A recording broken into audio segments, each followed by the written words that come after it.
swinging dinghy is closing, folks. Time for me to clean up. Time for you to clear out. So long, fellas. See you in 8 months. Toodaloo. Later, boys. 8 months? Yeah, we're shipping out in the morning. Golly, 8 months without a dame. Can you beat it? You're gonna have to beat it.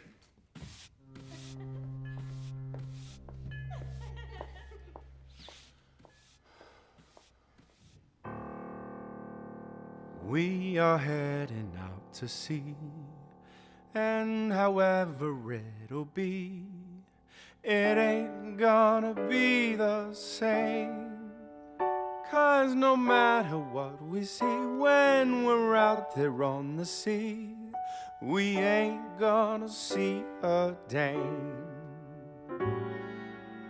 We'll be searching high and low on the deck and down below, but it's a crying shame.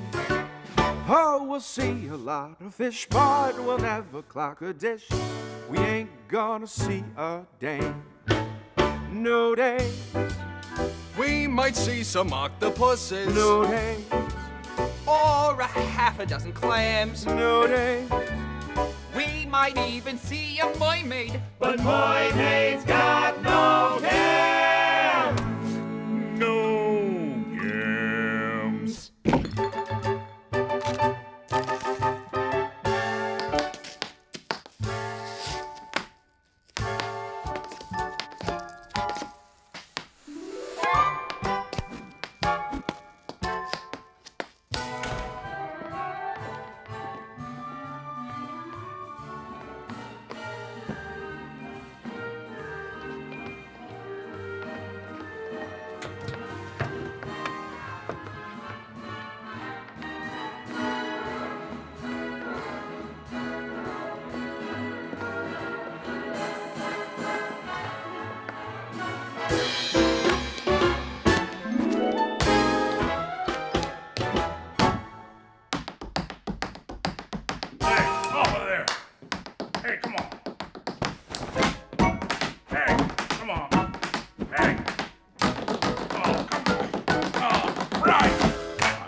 Disagree, 'cause the only guarantee is I'll see a lot of you and you'll see a lot of me. And it's absolutely certain that we'll see a lot of sea, but we ain't gonna see no dames. We're gonna see no dames. No dames. We're gonna see no dames. No dames. We're gonna see we ain't gonna see no.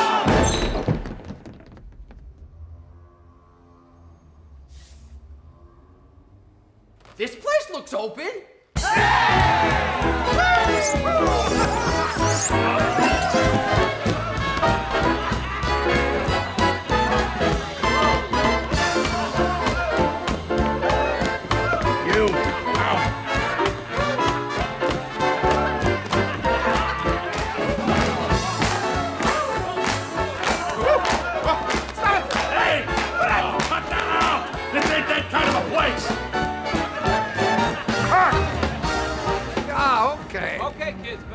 Okay. Come here, Bert Gurney. We go again. Anything different, Mr. Sesslin? Yeah. No, mostly pretty good. But this time, don't put the dish rack on the bartender's head. You're a big star, Bert Gurney. Who cares about the bartender? You are the star. That's my whole character, the slow Gosh, Mr. burn. Sesslin, I don't mind if he wants It is decided. Oh, Bert. Hello, Mr. Mannix. On. Hello. Listen, I don't want to stick my nose in other people's business, but, well, I understand you've been associating with Deanna Moran? Yeah, we associated. Yes. But no more. Don't you worry, Eddie Mannix. But aren't you are aware that she's... This must not be in movie magazines that we associate. No, of course not. My wife cannot read this. Excuse me? Ilsa Flüge. Ilsa... Ilsa Flüge Sesslin. In Malmö. He's not aware of that. Yeah, 2 children. Well, a third on the way, apparently. Mm-hmm. Do you enjoy physical culture, Eddie Mannix? Do you ski? No, I never took it up. It seems like a lot of fun. I no more associate with Deanna Moran. I hug you. Goodbye. Spent the night, so I feel somebody poking at me, and I wake up, and it's Clark. And he says, well, your keys aren't in there, so I guess we were walking. This is back before Gable was Gable. We used to go up to San Bernardino every weekend. Bob Sack would come up sometimes. Blue Grotto was still open. Dave Chasin was a busboy. Quite a place. Yours? Gracious, no. It belongs to a member of our study group. He couldn't be here this afternoon. He'd be sad to have missed you. He's a fan. That's swell. So, I black out. I wake up here, and I say to myself, Baird, you got to stop doing this. But you're saying, actually, technically, I was kidnapped. Well, technically, yes. There's going to be a ransom. I'd hardly call it a ransom. Benedict there. That's Benedict de Bonaventure. He wrote The House of Ahasuerus. Enormous hit. Made the studio millions of dollars. Did you see any of those millions of dollars, Ben? I did not. Dutch over there. Dutch Weistrong wrote all the way to Uruguay. I wrote all the way pictures. All successful. You see any of the profits, Dutch? Ha! All of us here are writers. Yes. The pictures originated with us. They're our ideas, but they're owned by the studio.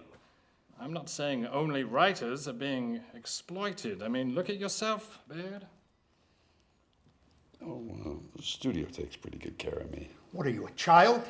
I think what Herschel's trying to say is, just because the studio owns the means of production, why should it be able to take the money, our money, the value created by our labor, and dole out what it pleases?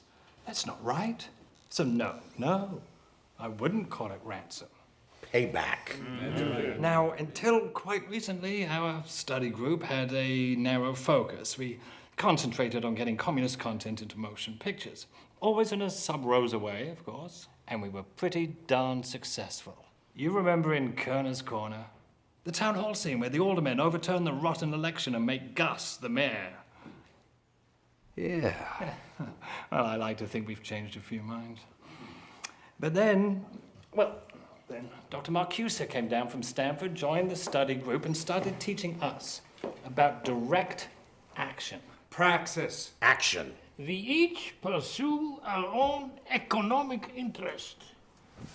We ourselves are not above the laws of history, but in pursuing our interest with vigor, we accelerate the dialectic and hasten the end of history and the creation of the new man. Plus, we make a little dough. Shut up! We're not even talking about money. We're talking about economics. Sure. Good. Good stuff. So, now, do I get a share of the ransom?